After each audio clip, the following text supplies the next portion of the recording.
welcome to another episode of Good Faith Gaming. I am your host, Ben, and today I have Zelda Fever.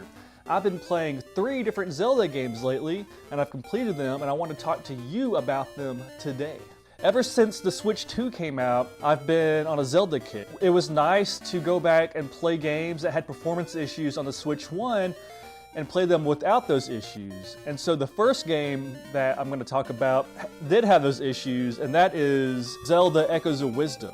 The game ran like a yo-yo on the Switch 1 frame rate wise, and I put it down after playing it for about an hour or 2. Luckily, the Switch 2 had a free update for it, and it improved the resolution, improved the frame rate, and so I decided to jump in. And I gotta say, the game really blew me away. One of the standout things to me was the music. The music was fully orchestrated and really added a lot of texture to the game. I ended up giving the game a 9 out of 10. I thought it was one of the best 2D Zelda games I've ever played. I would put perhaps A Link to the Past above it and A Link Between Worlds. I thought the game was really excellent. I liked how it had the traditional 2D Zelda style, but it also had the free exploration and creativity that some of the other more recent Zelda games like Breath of the Wild had. And so it wasn't as stifling as some of the old traditional Zelda games can be. And so if you're a kid or young person wanting to play this game and have a good time, you can, because there's many ways to break the game and you can proceed however you want in a lot. One of the reasons I didn't give the game a 10 is because I felt like it was slightly too reliant on you transforming into Link to battle enemies.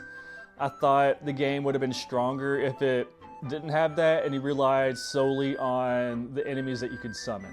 All right, the next game I played also had issues on the Switch 1, technically. Apparently it ran in 20 frames a second. And so that game is Hyrule Warriors Age of Calamity. Now this is a Musou game, and so you're fighting waves of enemies. The last Zelda game I played was Hyrule Warriors, which was the previous entry.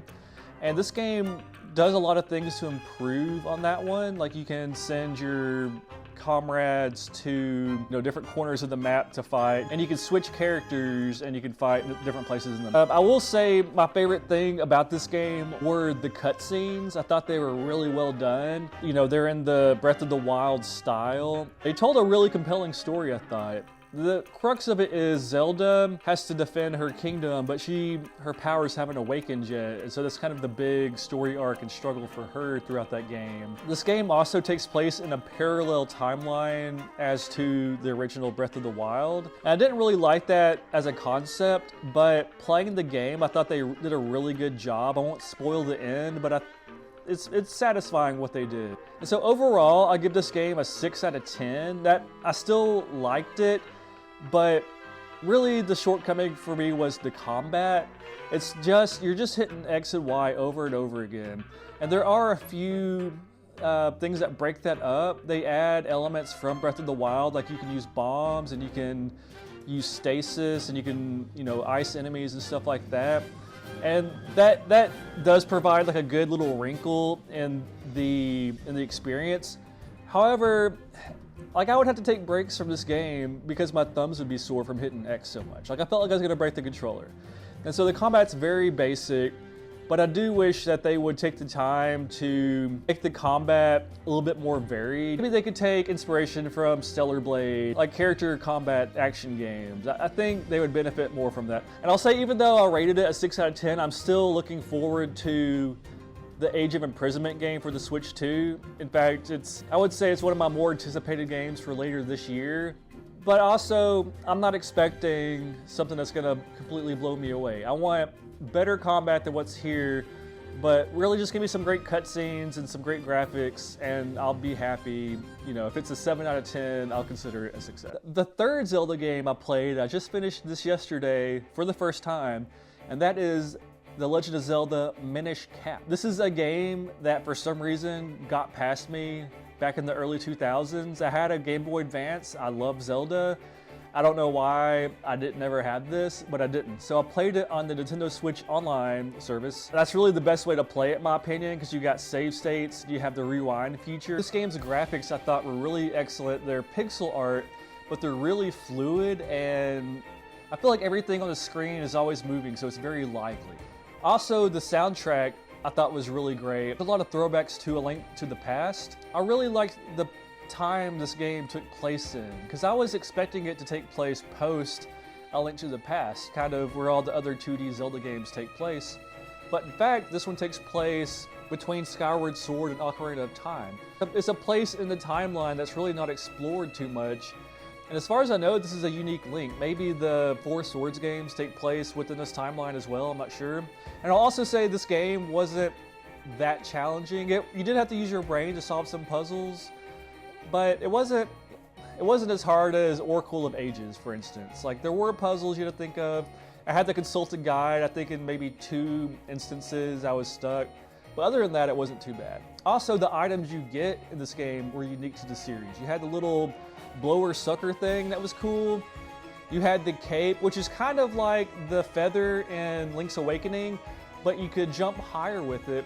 And they also provided you with a down stab, which is always an awesome move that doesn't come around as often as it should. I will also say, and this is maybe slight spoilers for a 20-year-old game, but I really liked how the final dungeon was Hyrule Castle. It kind of flipped what they did with Link to the Past, where that was the first dungeon, and it's so epic, the music's epic, that I thought it made a really good final dungeon.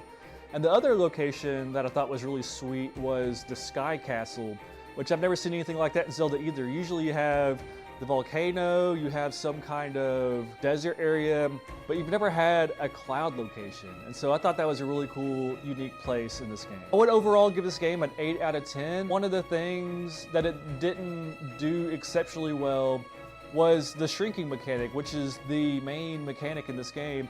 I just feel like it wasn't as explored well as it could have been, and it kind of felt like the concept of it fell away the further in the game you got. At first, it was really cool to shrink down and see these small environments. I wish there's more of that, but later in the game, there's not really as much of it. I'll also say I wasn't huge on the keystones. It was cool to have something to do with the characters, but I had a million of these things by the end of the game, and I didn't really feel like going around talking to everybody to see. It kind of felt like busy work, you know. All right, those are the 3 Zelda games I've been playing lately. However, there's a little bit more. I've also have gone back to Wind Waker.